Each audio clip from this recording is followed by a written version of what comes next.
Chapter 1. The Retirement Party I Didn't Ask For. Frank Reynolds never thought the day would come when he'd stop working. For almost 50 years, he had used his hands to build things, fix things, solve problems, and keep the lights on in people's homes.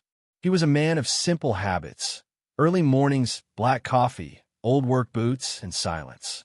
The kind of silence only a man who had lived through loss could carry without breaking. Frank lost his wife, Linda, when their daughter Emily was just a baby.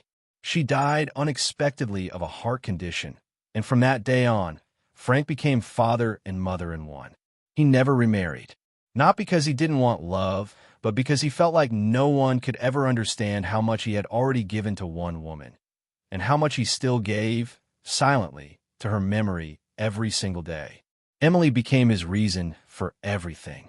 He worked 2 jobs, electrician by day, school janitor by night, to keep her in good schools, to buy her books, clothes, a computer when she went to college.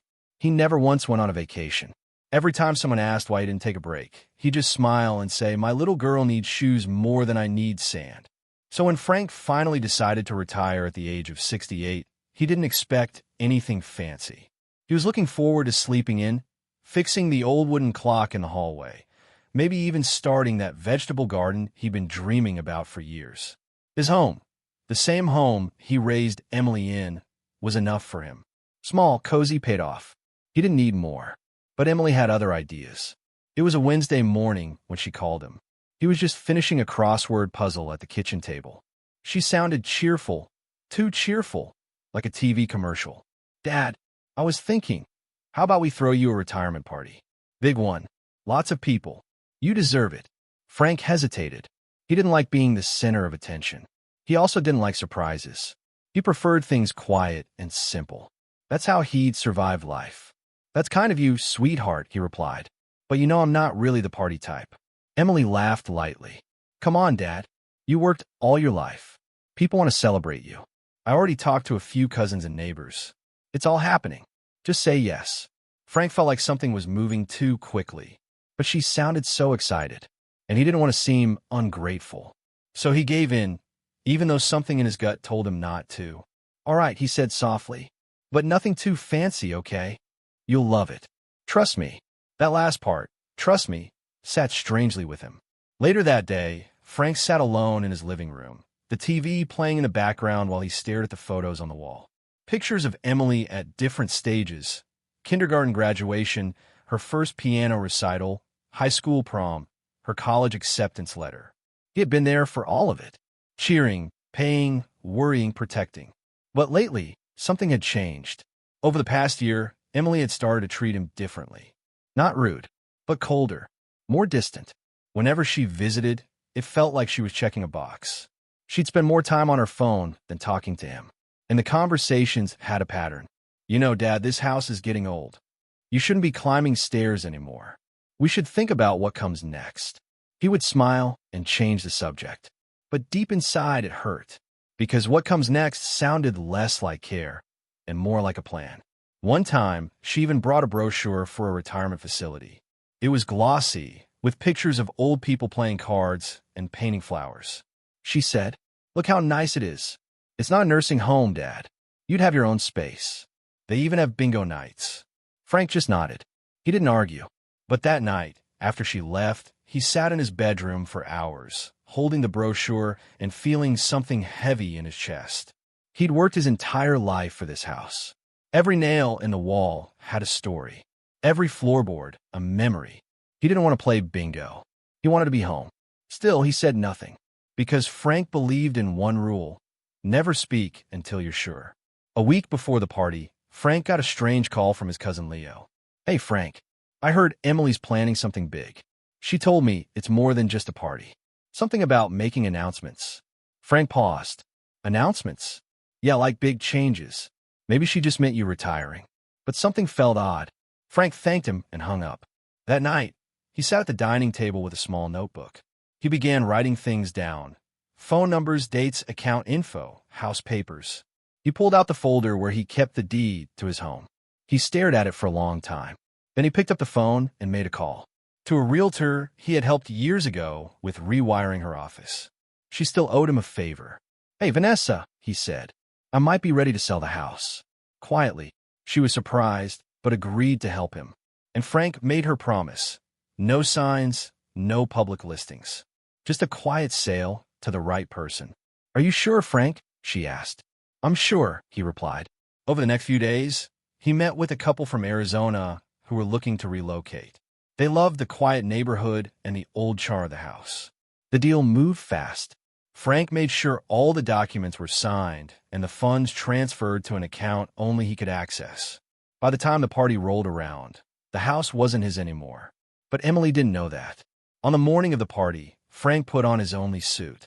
He combed his silver hair, straightened his tie, and slipped the signed sale documents and a handwritten letter into a plain manila folder. As he looked in the mirror, he didn't smile. But he didn't look sad either. He looked ready. Chapter 2.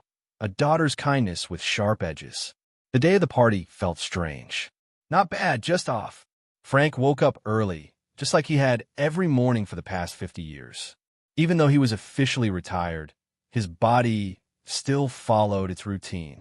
He put the kettle on, made his black coffee, and sat by the window where the sun hit just right on the old wooden floor. It should have been a peaceful morning, but something kept tugging at him. He looked over at the folder on the table, thick with documents and one final note inside. He had checked everything twice. The sale had gone through.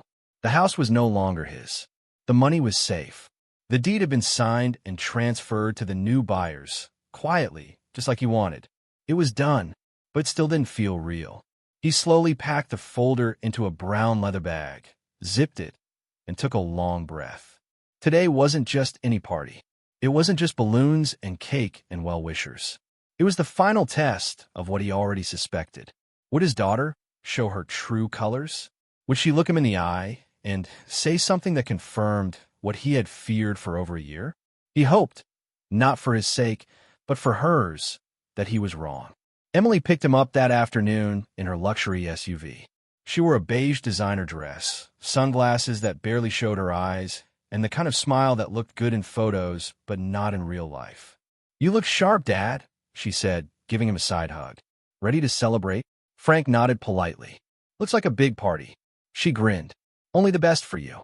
He climbed into the car, bag on his lap, and didn't say much of the rest of the drive. As they got closer to the banquet hall, Emily made small talk, mostly about her job, the new property they were investing in, and how overwhelmed she had been lately juggling everything. "Sometimes I think we're all just running in circles," she sighed. "You're lucky, Dad. You finally get to rest." Frank looked at her sideways. "I don't mind work." She laughed softly, eyes still on the road. "That's the problem." The banquet hall was full of people. Former co-workers, extended family, neighbors, even a few people Frank barely remembered but recognized from somewhere. There was a huge banner. "Congratulations, Frank. You earned your piece." Tables were set with fancy napkins, white tablecloths, and tiny candles. There were gift boxes, speeches planned, and a large cake shaped like a tool belt with "Happy Retirement" written in frosting. Everyone clapped when Frank walked in. He gave a half smile, nodding politely. But while the guests saw this as a celebration, Frank saw it differently. He felt like he was standing on stage, being watched, being tested. Emily acted like the perfect daughter, introducing him to people, telling funny stories about his work days, showing off a slideshow of photos from his younger years. But none of it felt real. Frank noticed she barely looked him in the eyes. During dinner, she sat next to him and kept touching his arm as if for show, especially when others were watching.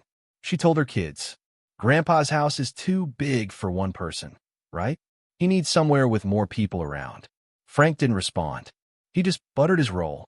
Then came the moment that made everything click. He overheard Emily talking to her husband when she thought Frank wasn't listening. They were near the kitchen doors, half whispering.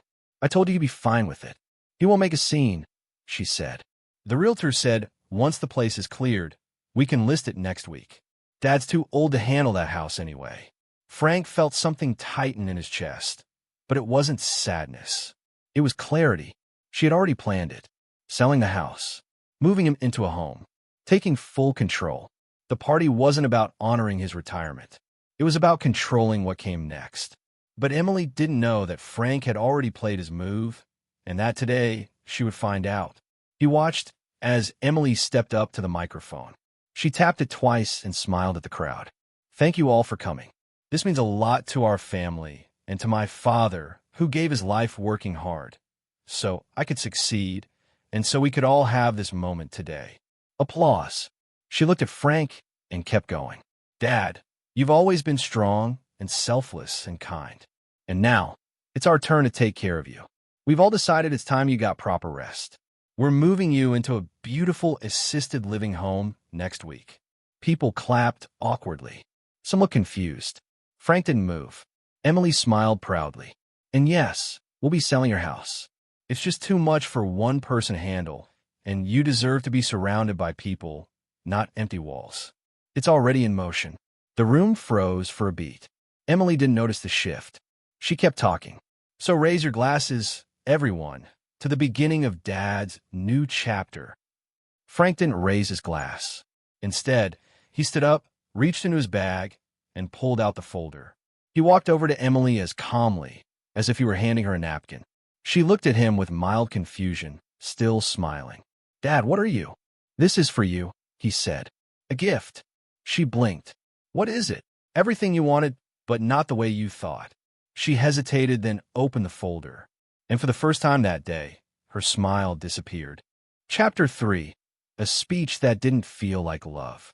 Emily's fingers trembled slightly as she opened the manila folder. The party guests were frozen in place.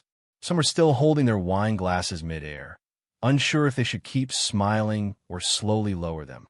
The atmosphere, once warm and glowing with celebration, had shifted. Something wasn't right.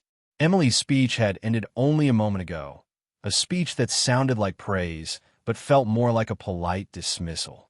"We're moving you to a beautiful assisted living home next week. The house is just too much for you. We've already started the process." Her words were framed as love and concern, but anyone listening closely could hear the cold edge in them, the quiet assumption that Frank was too old, too weak, too irrelevant to have a say. Frank, standing beside her, hadn't interrupted her speech. He hadn't raised his voice or caused a scene. Instead, he handed her a folder, and in that silence, everything changed. Emily flipped the first page.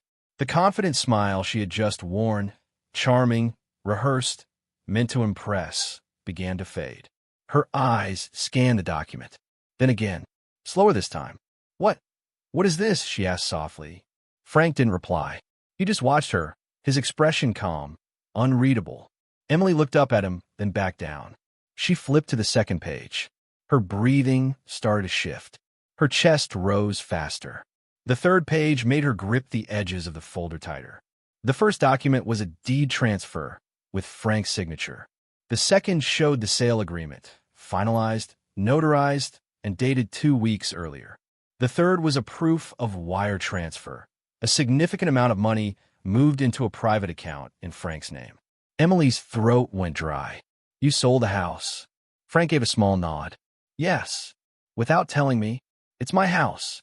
The microphone was still on. His voice echoed softly across the banquet hall. A few guests exchanged glances. Some looked down, suddenly uncomfortable. Emily's eyes darted back to the pages. She flipped to the final sheet, a short handwritten letter. She stared at it as if it were a bomb about to go off. She began to read aloud, but only a whisper came out. "To my daughter, thank you for the years of love and laughter. I gave you everything I had, not because I expected anything back, but because I believed in you. But love does not give you permission to take what isn't yours. I'm not a project to manage. I'm your father, and this is my goodbye to a house full of memories, not to myself." "Dad!" Her lips quivered. The guests were completely silent now. The music had stopped. Even the waitstaff at the back froze, unsure whether to continue serving or disappear. Emily stood frozen, the folder clutched tightly in both hands. Her face had lost all color. Her confident posture was gone. Her smile? Nowhere in sight. Her husband, David, who had been standing by the drink table, walked over slowly, confusion in his eyes. "Emily? What's going on?" She said nothing. She simply handed him the folder. He flipped through it, slower than she had. His expression hardened as he read the numbers on the bank statement.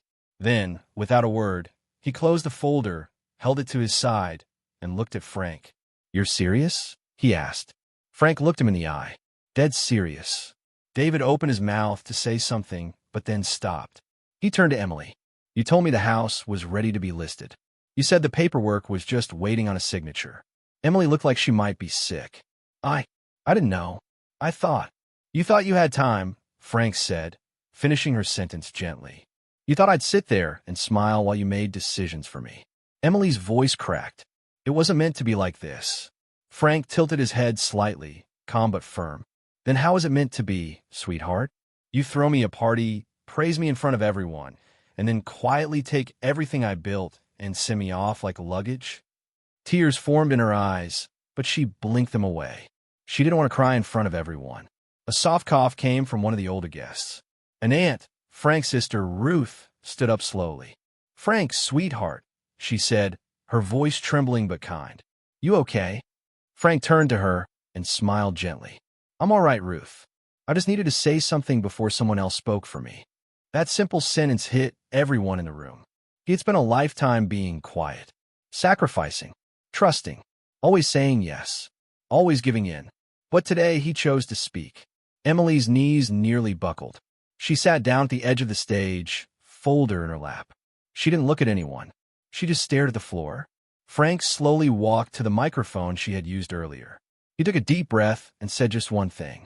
"I appreciate the party, and I appreciate everyone who came. But I think I'll be spending my retirement somewhere a little quieter, somewhere that still feels like mine." Then he turned off the mic, picked up his bag, and walked back to his seat. No one clapped. No one cheered. Because it wasn't a celebration anymore. It was a realization, for everyone in that room, that sometimes the people we think are too quiet, too old, too soft, are the ones who see everything and act with more clarity than we ever expect. Emily sat in silence, surrounded by relatives she had tried to impress. But no one was looking at her now. All eyes had returned to Frank. He didn't smile. He didn't gloat. He simply sat and waited for the cake. Because in his world, dignity wasn't loud. It was earned. Chapter 4. I handed her the folder. After the silence fell over the banquet hall, the atmosphere never recovered. Frank's quiet but powerful reveal had changed the room. Moments earlier, everyone was clapping and toasting Emily's speech about taking care of Dad. Now they were avoiding her eyes, stirring drinks they no longer sipped, and whispering things they didn't dare say out loud. Emily sat on the stage with the folder in her lap, staring down at it like it was radioactive. Her perfectly planned evening had unraveled in front of everyone. And worse, it had been done with calm, calculated grace by the very man she assumed wouldn't fight back. Her father, Frank, the one person she never imagined would take control like that. David, her husband, leaned down and whispered sharply, "Why didn't you tell me you hadn't confirmed the house sale?" She didn't answer. She couldn't. All her words had dried up. Frank, meanwhile, sat at the corner table, sipping water. He didn't smile. He didn't look smug. But he was calm, the kind of calm that can only come from someone who had been waiting for the truth to come to light. The cake was brought out. No one touched it. The kids fidgeted. The guests excused themselves early. What was supposed to be a retirement party had turned into a reckoning. People left in small groups, glancing at Emily with awkward sympathy or quiet judgment. Some simply nodded to Frank on their way out, unsure what to say, yet silently acknowledging what they had witnessed. By 9 p.m., the once bustling banquet hall was nearly empty. The only people left were Frank, Emily, David, and a few staff members cleaning up. That's when Emily finally stood up. Her heels clicked softly on the wooden floor as she walked over to her father's table. She looked like she had aged 10 years in just a few hours. The confidence, the control, it was all gone. She sat across from him, folding her hands. Frank didn't look up right away. Finally, he said, "You want to talk now?" She nodded. "Dad, I didn't mean to hurt you." "You didn't hurt me, Emily. You disappointed me." That line hit her harder than any shout or insult could have. She lowered her head. I thought I was doing what was best." Frank finally looked at her. "For who?" Emily's voice cracked. You've been living alone. The house is old. I just... You wanted the house, Frank said, his voice low but direct. That's what this was about. No, it's not. Yes, it is. You already talked to a realtor. You told your husband it was a done deal. You never asked what I wanted. She bit her lower lip, blinking quickly. It's not that simple. Frank leaned forward. No, it's not. You're right. It's not simple to take a man's home, his freedom, his life, and repackage it as love. It's not simple to throw a party and call it care while planning to erase the one place he feels safe. Silence. Emily didn't respond. Frank sighed and looked away. I sold the house because I saw this coming. You stopped visiting like you used to. You stopped asking how I was. You started making decisions about me, not with me. He paused. I don't want to spend the rest of my life waiting for someone to tell me where I belong. Emily looked at him, eyes red now. So, where are you going? Frank leaned back in his chair. Somewhere quiet. Somewhere small. Somewhere that doesn't require permission. He stood up, grabbing his coat. I'm not angry with you, Emily, but I won't let you turn me into a responsibility you can check off your list. Emily stood too, reaching for his arm. Dad, wait. Can we just go home and talk about this? Frank looked at her hand on his coat sleeve. Emily, there is no home to go back to. Not for me, and not for you either. He gently pulled his arm away and walked toward the exit. Emily watched him go. She didn't follow. David came up beside her and placed a hand on her shoulder. You just try to manage him like a business meeting. And he reminded everyone in that room that he's not a task. He's a person. She wiped her eyes, saying nothing. Meanwhile, Frank drove home, his old home, for now, with the windows cracked open and the radio playing softly. It wasn't joy he felt. It was clarity. He had spent nearly 70 years giving everything he had to others. His wife, his daughter, his job.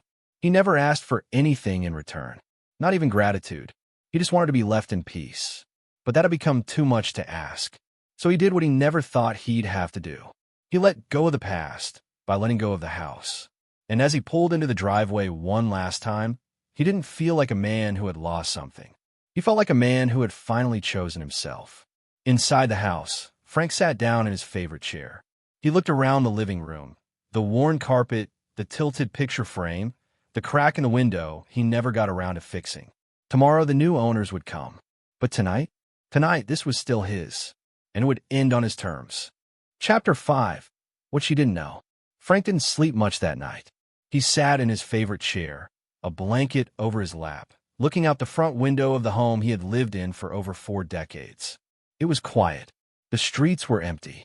The world had no idea what had happened at that retirement party, but Frank knew his world had shifted. And this time, it shifted because he moved it. He wasn't angry. Not anymore. What he felt now was something more complex, a mix of grief and freedom. Grief, because Emily had confirmed what he had feared. Somewhere along the way, she had stopped seeing him as her father and started seeing him as a task to be handled. Freedom, because for once in his life, he had taken control of his own future. He glanced at the dining room table. The manila folder was still there, closed now. Its job was done. The house was sold. The funds were safe. The deal was real. The couple from Arizona was moving in next week. They were kind people, quiet, respectful. Frank had met them himself. They didn't want to renovate or tear down memories. They simply wanted a warm home near the woods. That made it easier for him to let go. But what Emily didn't know, what almost no one knew, was that Frank hadn't sold the house out of spite. He had sold it because he had seen this coming months ago. It all started with a phone call he hadn't told anyone about. 3 months earlier, Frank had been changing a light bulb in the kitchen when the phone rang. It was the bank, not his regular branch, Emily's bank. A woman named Rachel called to confirm financial activity on the joint inquiry Emily had started. The words confused him. What inquiry, he asked. Rachel sounded surprised. Emily Reynolds listed herself as a financial advisor and submitted paperwork suggesting you were looking to move your assets into a managed fund. She attached medical forms claiming cognitive concerns. Frank's hand froze midair. Cognitive what? Sir, we just needed to confirm. Do you authorize her to act on your behalf regarding your estate? Frank took a breath. No, I do not. Thank you for confirming. We'll stop the process immediately. That was the moment everything changed. That was when Frank realized his daughter wasn't just suggesting retirement homes. She was quietly preparing legal and financial steps behind his back. She was building a paper trail to take control of his money, his house, his decisions. And worse, she had told the bank he might be mentally declining. Frank never confronted her directly. He knew better. Instead, he contacted a lawyer, a quiet man named Mr. Patel, who specialized in elder rights. Mr. Patel explained that what Emily was doing could qualify as financial coercion if proven. But Frank didn't want court battles or police reports. He just wanted his peace. So they made a plan. The house sale would be discreet. The new account would be in a private credit union, not connected to Emily or any of her institutions. A separate P.O. box was opened for Frank's mail. All important documents were moved to a secure location. By the time Emily stood on stage at his retirement party and said, "We're selling the house," Frank already had a receipt proving he had done it first. Back in the present, the sun rose slowly over the neighborhood. Frank brewed his coffee, his movements slow but steady. Today was the beginning of a new chapter. He was leaving the house that raised his daughter. But in return, he was gaining something he hadn't felt in a long time: agency. As he packed a few boxes, he moved with purpose. Not bitterness, not regret, just acceptance. He didn't take much. A few clothes, his wife's old photograph, a toolbox, and a shoebox full of letters Emily had written to him as a child, when her love was still simple and pure. That was the version of her he still hoped lived somewhere deep inside. But hope didn't mean staying. By noon, the couple from Arizona arrived. They smiled warmly and shook Frank's hand. Their little boy ran to the backyard, laughing. "We'll take good care of it," the woman said. Frank nodded. "It's all yours now." He didn't cry. He didn't hesitate. He handed them the keys, picked up his suitcase, and walked out the front door for the last time. Meanwhile, across town, Emily sat at her kitchen table, panicking.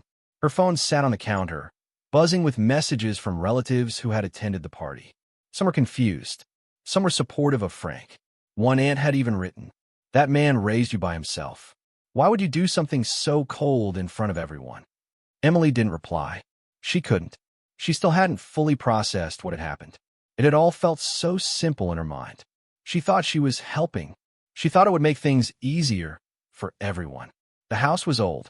Frank was aging. It just made sense to streamline things. But deep inside, she knew better. She hadn't asked for his input. She hadn't included him in any decision. She'd written medical forms to banks, claimed cognitive concerns, lied indirectly to get access, and now she was left with a folder full of signed documents proving he had outmaneuvered her completely. Her husband, David, walked in. "Are you okay?" She looked up, ashamed. "No." "He played it smart," David said. "You underestimated him." "I know." He paused, then added, "He didn't humiliate you. You did that to yourself." Emily blinked hard, trying not to cry. "I don't know why I did it." David leaned on the counter. "Because power makes people think they're doing what's best, even when they're not." She nodded slowly. "I want to fix it." Then stop talking and go see him. No folder, no plan. Just go. Emily stood. For the first time in weeks, she wasn't wearing makeup. No heels. Just sneakers, jeans, and the kind of humility she hadn't felt since she was a teenager living in that very house she had tried to take. She didn't know where he had gone, but she intended to find him, not to ask for forgiveness, but to earn it. Chapter 6. Her voice started shaking. Emily drove for over an hour. She didn't know where Frank had gone, only that the house she thought she was going to manage, sell, control, was no longer his. She had driven past it anyway, hoping to see his car or the porch light on. But instead, she saw a moving van. A smiling couple stood at the doorway with a child, looking excited. It was real. The house was gone. She parked across the street and just sat there for several minutes. Her hands were tight around the steering wheel. She wanted to cry, but didn't feel like she had the right to. She hadn't spoken to her father since the night of the party. He hadn't returned her text. He hadn't called back. He hadn't even posted anything online, which wasn't unusual but now that silence felt heavy. He was always quiet, always calm. She had mistaken that for weakness. Now she realized it was strength. She started the car and headed toward the lake area 3 towns over, an old spot she vaguely remembered him mentioning once years ago. She had no address, no real plan. But something inside her whispered that if she wanted to see him, she needed to go there in person, without pride, without excuses. Meanwhile, Frank stood barefoot on the back porch of a small lakeside rental cabin. It wasn't fancy. 1 bedroom, wood floors, a tiny kitchen and a leaky faucet. But it was his. He had moved in 2 days ago. Quietly. No ceremony. No announcement. Just boxes, a screwdriver, and a small bag of essentials. He had already unpacked most of it. Mostly tools, old photo frames, books with dog-eared pages. In the corner of the living room was a box labeled Emily, 1993 to 2004, filled with old birthday cards she had made, school drawings, and letters that said things like, "I love you, Daddy. You're the best," written in purple crayon. Frank had looked through them late at night. He never cried, but he did sit quietly, holding one in particular where 8-year-old Emily wrote, "When I grow up, I want to buy you a big house." He chuckled softly to himself. I guess she changed her mind. The doorbell rang. He wasn't expecting anyone. He opened the door, and there she was. Emily, wearing no makeup, her hair pulled into a loose bun, her eyes swollen like she hadn't slept. She didn't speak right away. Her hands were clutched in front of her like a child standing in front of the principal. Frank stepped aside. "You found me." She nodded, eyes moist. "I guessed. I remembered you liked the lake." He gestured for her to come in. "Coffee's fresh. Sit down." She sat stiffly on the old couch. He poured 2 mugs, handed her one, and sat in the armchair opposite her. For a while, neither of them said anything. Finally, she spoke. "I read the letter. The one in the folder." Frank nodded, sipping. She cleared her throat. Her voice trembled. "It was the first time I saw myself the way you see me." He didn't interrupt. "I thought I was helping," she continued. "I thought I was doing the right thing. I told myself you were too proud to admit you needed help, that I was protecting you." Her hand gripped the coffee mug tighter. "But the truth is, I wasn't protecting you. I was protecting myself from feeling guilty, from facing the fact that I didn't call enough, didn't visit, didn't ask how you were doing." Frank's face was unreadable. "I made you small," she whispered, "because it was easier to manage you that way." Her voice cracked again. "I turned you into a responsibility when you were never one. You were my father. You are." She wiped her face with her sleeve. Frank finally spoke. "Why didn't you just ask me what I wanted?" She looked down. "Because I was scared you'd say no, and then I'd have to listen. And I didn't want to listen." There it was. The real reason. Not money. Not housing logistics. Not his health. Control. She had wanted it, and she had taken it without asking. Frank leaned forward, resting his elbows on his knees. "I was never afraid of growing old, but I was afraid of becoming invisible." Emily looked up sharply. That line shattered something in her. "I didn't think you felt that way," she whispered. "Because you never asked," Frank said. He didn't raise his voice. He didn't accuse her with anger. He just stated the truth. She began to cry silently. Frank let her. He didn't rush to comfort her. Not out of cruelty, but because she needed to feel it. Really feel it. Not brush it off. Not justify it. Not bury it beneath a schedule or excuse.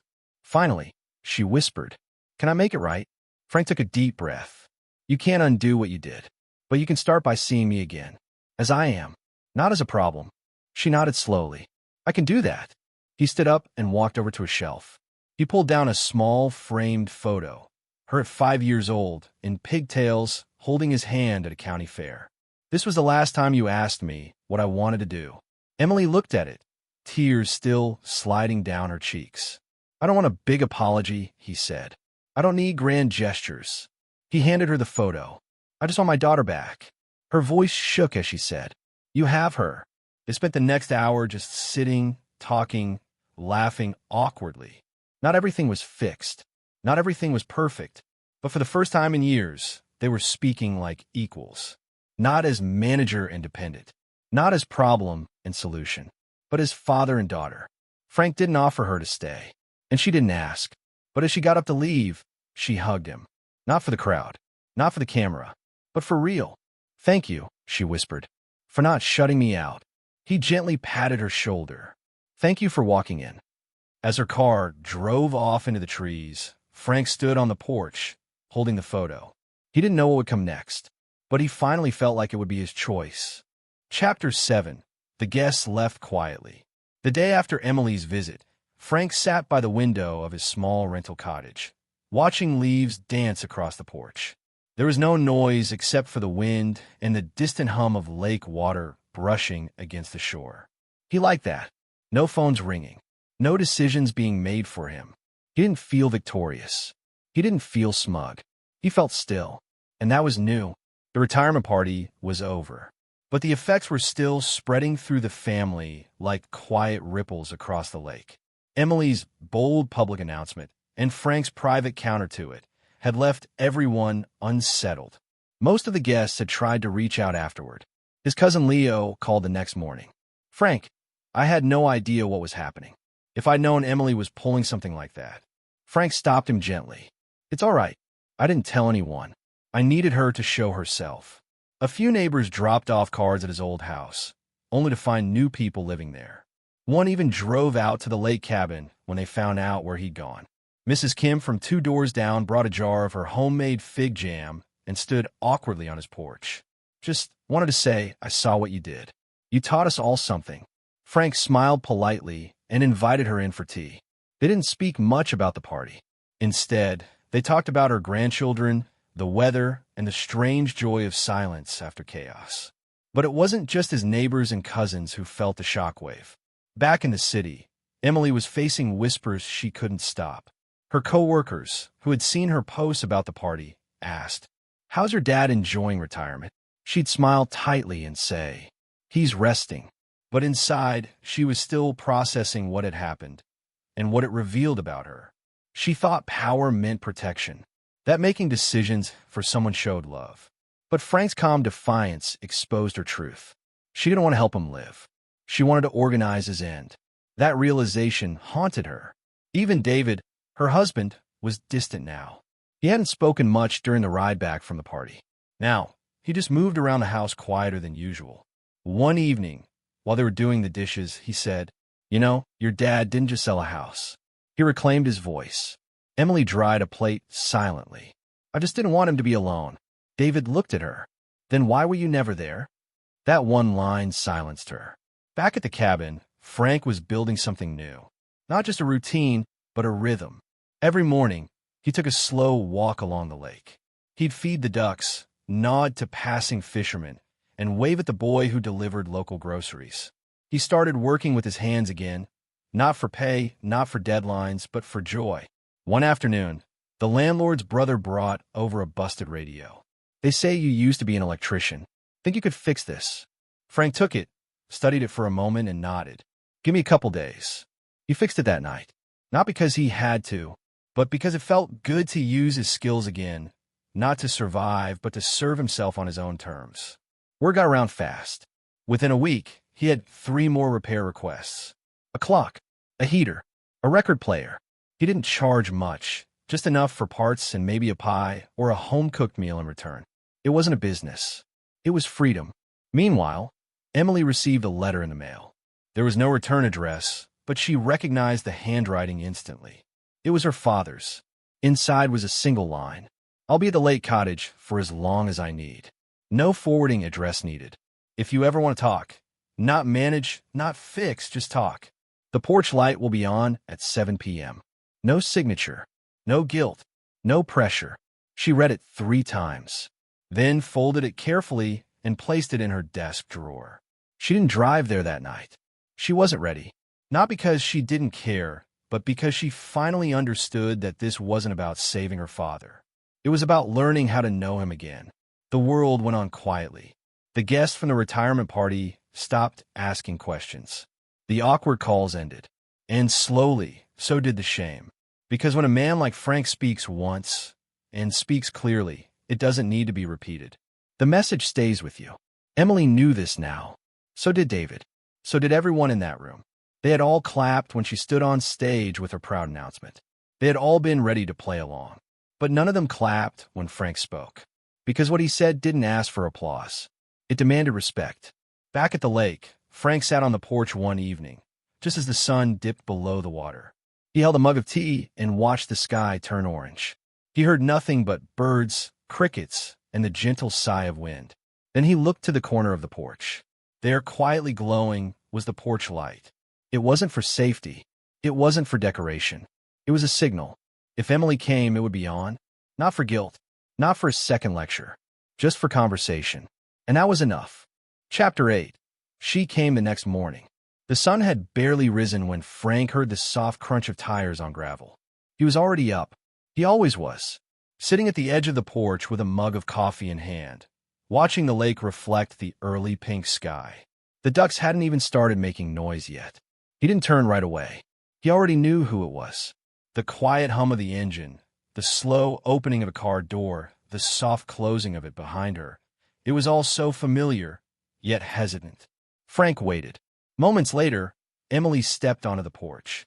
She wore a gray hoodie and jeans, her hair tied back like she used to wear it when she helped him clean the garage as a teenager.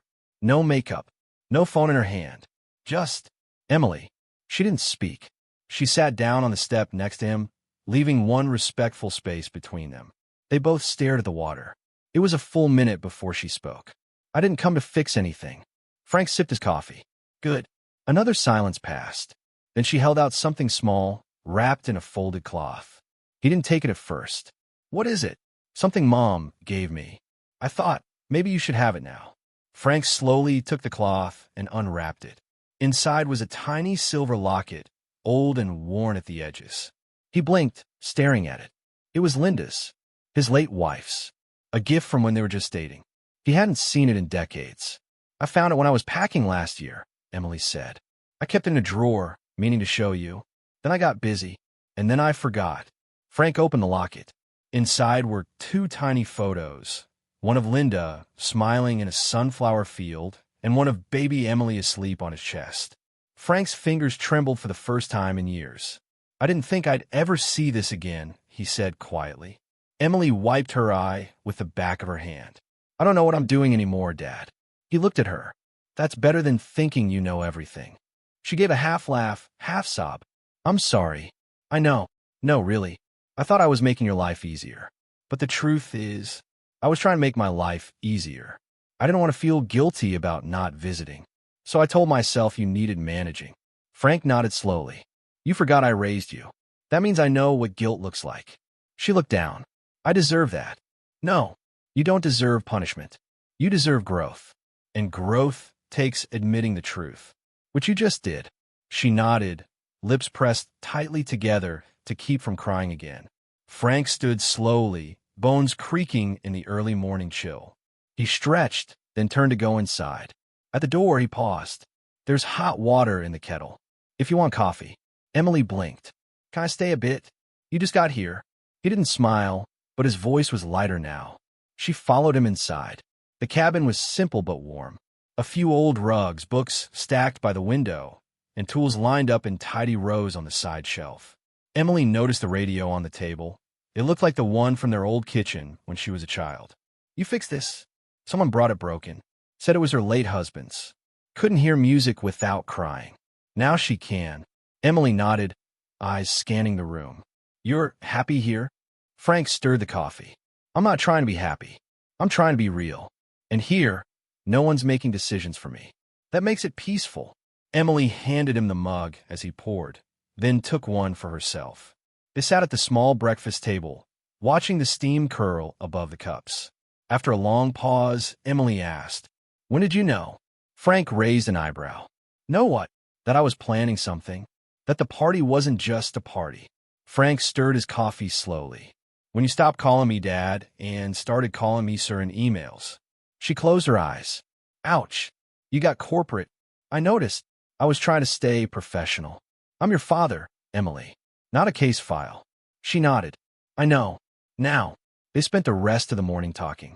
About nothing serious at first. About the ducks that stole bread from each other. About the leaky faucet Frank kept saying he'd fix, but secretly liked because it gave the cabin a heartbeat. Then slowly, They drifted into deeper waters. Emily admitted how alone she often felt in her fast-paced life. Frank admitted how scared he was to be viewed as useless. Emily confessed how guilty she was for trying to stage manage his old age like it was a checklist. Frank told her that losing control over his own life had been more terrifying than dying. She cried. He didn't, but his silence had more weight than any tears ever could. Later that afternoon, they stood by the lake. Frank handed her a fishing rod. You ever remember how to do this? She raised an eyebrow. I was 5 the last time we did this.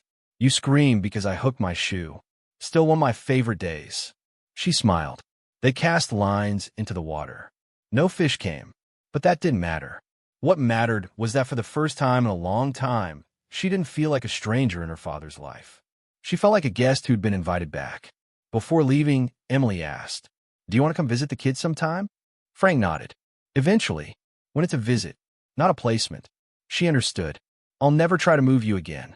Good. She hugged him again, tighter this time. Thank you for not shutting me out. Frank held her gently. Thank you for showing up the right way. She got her car. Frank watched her drive off until the taillights disappeared around the bend. He walked back to the porch. The locket was still in his pocket. He pulled it out, looked at the photo of Linda, and whispered, I think she's finding her way back.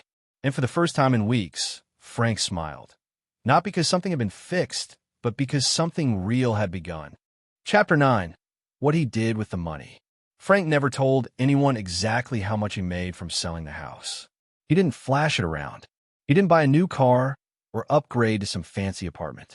That wasn't his style. That had never been his style. What Emily, and most others, assumed was that Frank sold the house just to prove a point. A revenge move. A loud statement. But Frank hadn't done it for drama.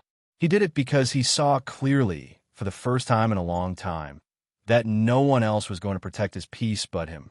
Now, living in a lakeside cabin, he finally had what he hadn't had in decades. Time, space, and choice. The cottage was small, but it was paid up for a year in advance. Quiet, owned by a friend of a friend, and nestled at the edge of a small, slow-moving town with real people.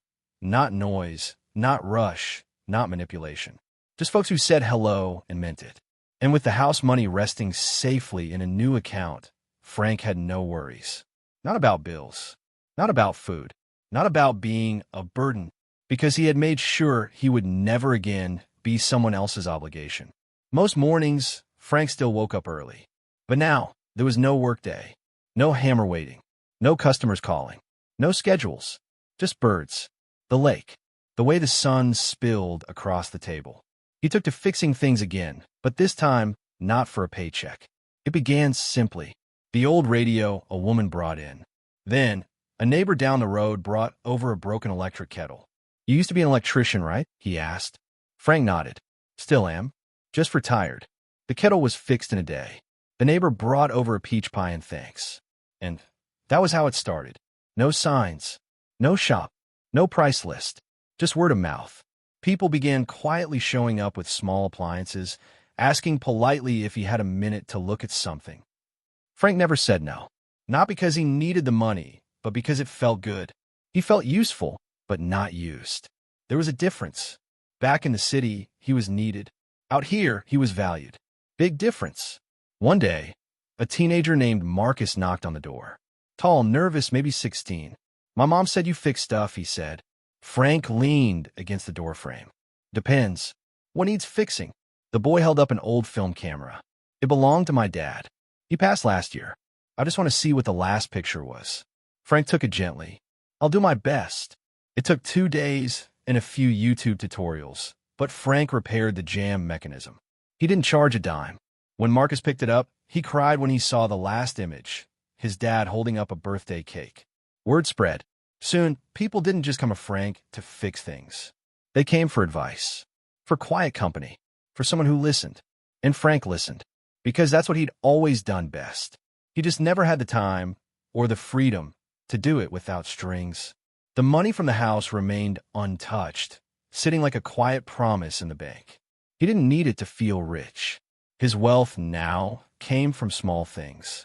A letter from the widow whose fan he fixed, thanking him for making her nights cooler and more bearable. A loaf of sourdough left on his porch from someone who couldn't pay but wanted to give back. The kid who waved every morning on the bike ride to school and yelled, "Hey, Mr. Frank, you still fixing stuff?" Yes. Yes, he was. But what no one knew, what even Emily didn't know, was that Frank had already made a plan for the money. He wasn't going to spend it on comfort. He was going to build something with it. One evening, while walking past the edge of town, he saw an old storage shed with a for lease sign. Nothing fancy, just a long room, some shelves, a back window. But he could see it. A space. A repair nook. A quiet drop-in shop. Maybe even a place where young people could come learn a trade. Frank had always believed in skills. Not just for work, but for life. For pride. He met with the owner of the shed 2 days later. "You want to rent it for what?" the man asked. "Fixing things. Teaching some kids, if they're interested. Just keeping my hands busy. No business plan? No storefront idea? No, just purpose." The man shook his head with a chuckle. "You're old school. I like that." They signed the lease the next week. Frank paid 6 months up front. No need for loans. The house he let go of had, now, given birth to something real. Back at the cottage, Frank called Emily. She picked up on the second ring. "Hey, Dad, you busy?" "Not right now. I wanted to tell you something." "Sure." He told her about the shed, the tools, the idea, the kids in town. Emily was quiet for a moment, then said, "I think Mom would have been really proud." Frank's voice softened. "You think so? I know so." Another silence. But this time, it wasn't heavy. It was warm. "Can I bring the kids next weekend?" she asked. Frank paused, then said, "Bring him. But tell them they'll be helping with the new sign." Emily laughed. "Got it." Frank smiled and hung up. Later that night, he walked to the shed with a flashlight, opened the creaky door, and stepped inside. He ran his fingers along the dusty windowsill, then looked around. Empty space. Endless possibility. He set the flashlight on the counter and took out a folded paper from his jacket. It was a rough drawing he'd made. Simple logo. Just one line. "Frank's Fix-It Corner. We repair what matters." He placed it on the table. And for the first time since retirement began, Frank didn't feel like something was ending. He felt like something was beginning. Chapter 10. She finally told the truth. It was Saturday morning when the knock came. Frank wasn't expecting anyone, but he wasn't surprised either. He had a feeling she'd show up eventually. Not because she owed him anything, but because this time it was about presence, not performance. He opened the door, and there they were. Emily, standing off to the side, letting her children step forward first. Frank blinked, then gave a small nod. "You brought them?" Emily smiled nervously. "You said to bring them for the sign." Frank leaned down toward his grandkids, Liam, 9, and Sophie, 6, and offered his hand. Not overly warm, not dramatic, but solid. "You two ready to get a little paint on your hands?" Liam's eyes lit up. "Mom said we're making a sign for your workshop." Frank motioned for them to come in. "It's more than a sign. It's the start of something." They stepped inside the cottage where paints, brushes, wood pieces, and stencils were already laid out on the dining table. Frank had spent the past 2 evenings sanding and preparing a thick oak board. The surface was smooth, waiting. He had written a small message on a paper taped above the board. Every tool has a purpose. So does every person. Emily stood behind the kids quietly, just watching. For the first time in a long time, she didn't have a script. No plan. No prepared speech. She wasn't here to do something for her father. She was here to see him. And for the first time, her kids were seeing him too. Frank showed them how to hold the brushes, dip the paint, and guide their strokes. The letters were already sketched lightly in pencil, but he let them choose colors. Sophie chose bright yellow for the word Frank's. Liam chose forest green for Fix-It Corner. Emily painted the dot on the I with deep blue. They worked quietly, with a few giggles here and there. Then, once the base coat dried, they stepped back. The sign wasn't perfect, but it was real. And for Frank, that was everything. Later, they walked down to the shed together. Frank unlocked the door and let them walk in first. Liam immediately ran to the back, where Frank had set up a mini tool bench just for him. Sophie gasped when she saw the old toy train track running around the wall shelves. Emily walked slowly, absorbing the space. You really built all this? She asked. Frank nodded. Most of it was in my head. I just needed the right silence to hear it clearly. Emily paused, then finally spoke the words she had been holding inside for weeks. I tried to make you disappear. Frank turned to her. You thought I was fading. You didn't know I was just waiting. She stepped closer. I told myself I was planning your future. But the truth is, I was writing your ending, before you were ready. Frank's gaze was steady. You weren't trying to hurt me. You were trying to protect yourself from the guilt of being distant. Emily swallowed hard. I thought retirement meant you'd shrink, that you'd get smaller. Frank shook his head. No, retirement just meant the world finally got quiet enough for me to expand again. Emily looked around the shed, at the tools, the small radio, the old vacuum he was repairing for a woman across town. Then she saw something pinned above the workbench.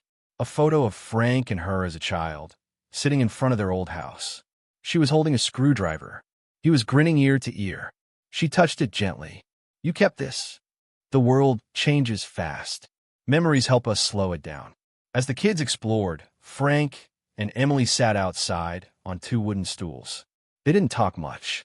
But then Emily asked, do you remember the time I tried to fix the toaster and blew the fuse in the whole house? Frank chuckled softly. You cried because you thought I'd never let you help again. You didn't even get mad. You just said, every mistake teaches a tool how not to break. Frank smiled. I still believe that. She turned toward him, her voice low but clear. I made a mistake, Dad. I tried to write your story like I owned it. Frank looked out at the trees, then pick up a new page. And this time, let's write it together. She nodded. No tears, just quiet truth. That evening, they ate together at the cottage. Grilled cheese, tomato soup, nothing fancy. The kids begged to sleep over, but Emily promised it for next time. Before they left, Liam looked up at Frank and said, Mom said you were tired and needed a rest. But you don't look tired. You look strong. Frank kneeled in front of him. That's because I'm not tired anymore. I just stopped carrying what wasn't mine. Sophie hugged him around the waist. I like your house, Grandpa. It feels like a storybook. Emily stood at the door, watching her children connect with a version of their grandfather she had nearly erased. A quiet, strong, gentle man who didn't demand attention, but held the room when he spoke. She kissed his cheek as they left. Thank you for not slamming the door when I deserved it. Frank simply said, you opened it this time the right way. After they drove off, Frank returned to the workbench and lifted the new wooden sign they had painted together. He walked out and hung it above the entrance of the shed, securing it with 2 old bolts. Then he stepped back and looked up. Frank's fix-it corner. We repair what matters. The paint was uneven, the corners slightly chipped, but he had never been more proud of anything in his life. Because it wasn't just a shop. It was proof that sometimes the best way to reclaim your life isn't to fight loudly.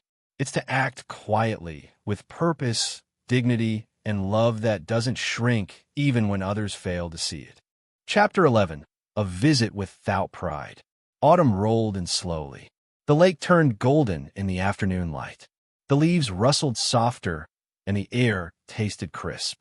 Frank, now a full-time resident of the lakeside town, moved with the season, not rushed, not stiff, but steady, like someone who had nothing to prove and everything still to live. Every morning, he unlocked the doors of Frank's Fix-It Corner, his little shed-turned workshop on the edge of the town square. No big signs, no advertising, but the word had spread. People came with broken radios, sewing machines, old fans, even dull scissors. Frank fixed them, polished them, returned them with a kind nod. Sometimes they paid him. Sometimes they brought soup. Sometimes they just sat with him and talked about things they didn't have anyone else to tell. Frank never pushed, never pried, but people left his shop a little lighter than they arrived. Then one Wednesday morning, something happened that told Frank everything had truly changed. He looked up from a half-open blender he was rewiring and saw a man standing in the doorway. David, Emily's husband. Frank straightened up, surprised but not startled. David held a small, neatly packed box in his hands. She doesn't know I'm here, David said quietly. She's at work. I took the day off. Frank gestured toward the stool in the corner. You driving through or staying a while? Staying, if that's all right. Frank nodded once. David sat down and placed the box on the work table between them. These are in our storage unit. Old photo slides. I thought you'd want them. Frank opened the box slowly. Dozens of small slides, neatly labeled. 1989, Emily's first steps. 1992, Linda's birthday. 1993, backyard barbecue. He ran his fingers over the edges. David cleared his throat. I've been watching her change. Frank looked up. Emily, yeah, she's softer now. Less sharp. She doesn't try to control every conversation anymore. The kids love visiting you. She keeps looking at them like she's trying to see what they see when they look at you. Frank didn't say anything right away. David added, she's not perfect, but she's trying. Really trying. Frank nodded. Trying is enough. Most people don't even do that. Then David leaned forward, voice lower now. I should have stopped her. You mean the party? David nodded. She told me about the bank paperwork, about the control she tried to get. I didn't stop her. I kept thinking it wasn't my place. Frank studied him. It wasn't your mistake to stop, but it's good that you see it now. David looked down. I've never seen someone fight back like you did. Quietly, but powerfully. You didn't shout.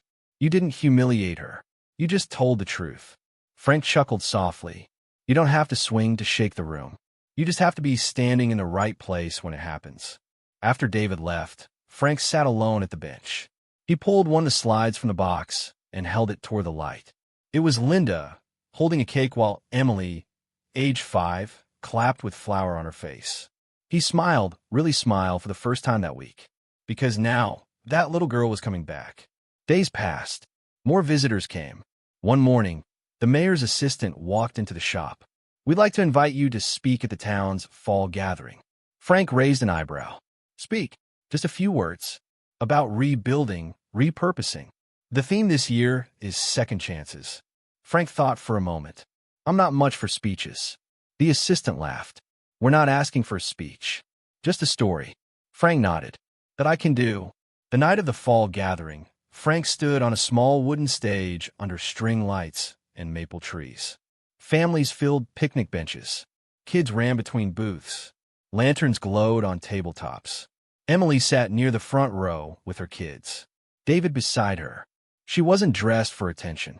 No business suit. Just a cardigan and jeans. She looked like someone who had stopped performing and started showing up. Frank stepped up, holding no paper, no notes. He looked out over the crowd and said, most of my life, I thought being strong meant saying nothing.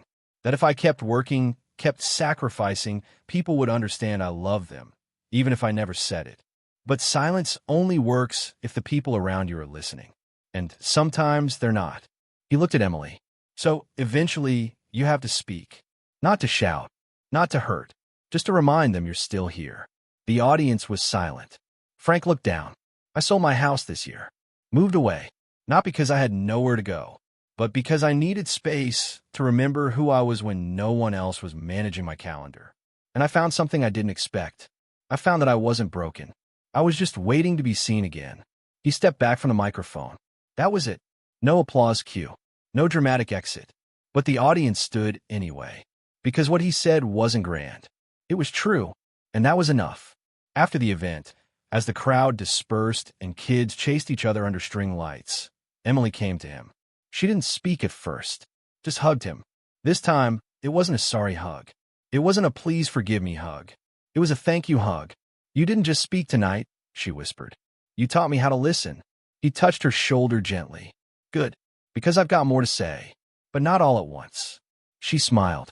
One chapter at a time. Exactly. Later that evening, back at the cottage, Frank placed the photo slides in a wooden drawer beside the locket. He wasn't collecting memories to hold onto the past. He was stacking proof that even when people think you're done, you still have stories left to tell. Chapter 12. The letter she keeps in her desk. 6 months had passed since the retirement party, the night Frank quietly took back his life. The cold of winter had started to bite around the edges of the lake, and frost now sat like lace across the cottage windows every morning. But inside, the small wooden home glowed with warmth. Part from the old fireplace Frank had restored himself, and part from the calm he had built one day at a time.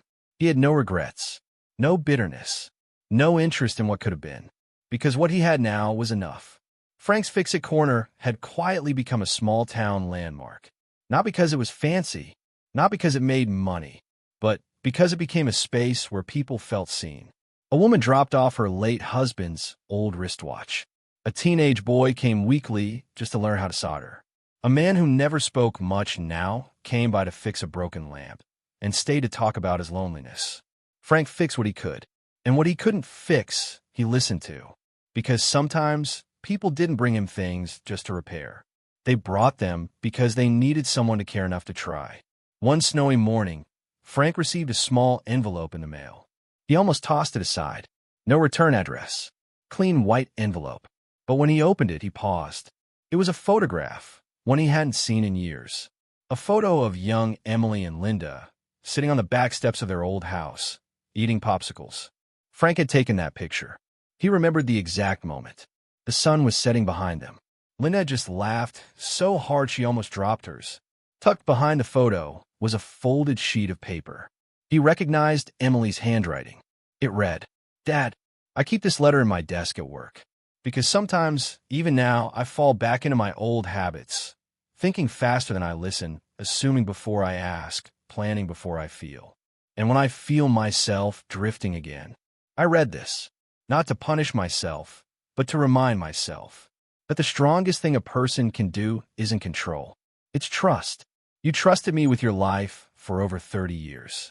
And I try to return that trust with management, not love. But you didn't scream at me. You didn't close the door. You simply told me the truth. You reminded me who you are. And in doing that, you reminded me who I was supposed to be. A daughter, not a manager, not a planner, not a real estate agent, just your daughter. Thank you for letting me find my way back without pushing me away. The kids talk about you constantly. Liam says he wants to be a fixer like Grandpa, and Sophie thinks your cottage smells like a storybook. They're right. You are a story, one I'm still reading, and now one I'm proud to pass on. Love always. Emily.